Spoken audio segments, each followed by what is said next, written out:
Uzņēmums Apple laidis klajā iOS operētāja sistēmas jaunāko versiju. Kopš septembra bija izlaistas tikai 5 beta testa versijas, taču operētāja sistēmas oficiāls atjauninājums šajos mēnešos nebija iznācis. Jaunās operētāja sistēmas lejuplādi prasa vien dažas minūtes, un to Apple produktu lietotāji var ieraudzīt arī mūzikas playera aplikācijā iTunes.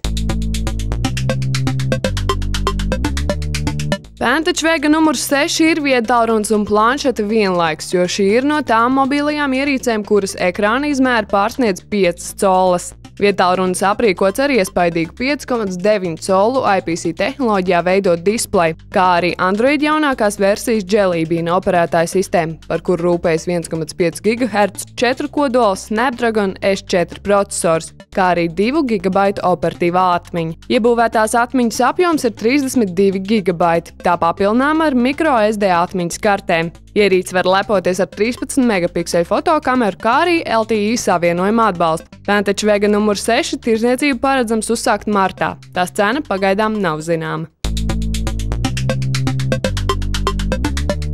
Programmas BitTorrent veidotāji paziņojuši, ka pašlaik strādā pie jaunas aplikācijas veidošanas, kas paredzētu failu sinhronizēšanai starp vairākiem datoriem. Atšķirībā no daudziem citiem pašlaik pieejamiem servisiem, Sync diemžēl neizmantos mākoņu servisu, attiecīgi dati nenonāks trešo pušu rīcībā. Kamēr vēl īstā versija tiek gatavot un attīstīt, iespējams lejuplādēt vēl alfa statusā nenonākušo aplikāciju.